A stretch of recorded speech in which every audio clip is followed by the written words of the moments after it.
Hello everyone, welcome to our channel. రెండు తెలుగు రాష్ట్రాల్లోనూ వడగండ్ల వాన వివరాల్లోకి వెళ్దాం. వాతావరణ పరిస్థితులు ఏంటి, ఏ జిల్లాలో వర్షాలు పడే అవకాశాలు ఉన్నాయి, పూర్తి సమాచారాన్ని తెలుసుకునే ముందు మీరు ఇంకా మన ఛానల్ని సబ్స్క్రైబ్ చేయనట్లయితే వెంటనే సబ్స్క్రైబ్ చేసి పక్కనే ఉన్న బెల్ ఐకాన్ని కూడా క్లిక్ చేసేయండి. ఇక లేట్ చేయకుండా వివరాల్లో కనుక వెళ్ళినట్లయితే బంగాళాఖాతంలో ఏర్పడిన ఉపరితల ఆవర్తన ద్రోణి ప్రభావంతో మధ్యాంధ్ర, ఉత్తరాంధ్ర జిల్లాల్లో భారీ నుంచి అతి భారీ వర్షపాతం నమోదవుతుంది.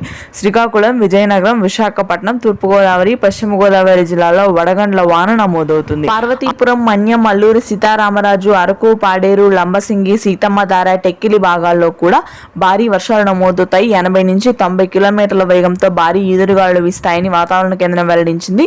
పలు చోట్ల దాదాపుగా మార్చి 20 వరకు వర్షపాతం కొనసాగుతుంది, మార్చి 16 నుంచి కూడా. ఇకపోతే మనకు ఉత్తర తెలంగాణ ఆదిలాబాద్, నిజామాబాద్, నల్గొండ, ఖమ్మం, భద్రాద్రి, కొత్తగూడెం, మంచిర్యాల, మేడ్చల్, రంగారెడ్డి, ములుగు, మంచిర్యాల, ఆసిఫాబాద్ ప్రాంతాల్లో కూడా భారీ వర్షపాతం నమోదవుతుంది. దాదాపుగా పిడుగులు, హిల్ స్ట్రోమ్ ఉండే అవకాశం ఉంది.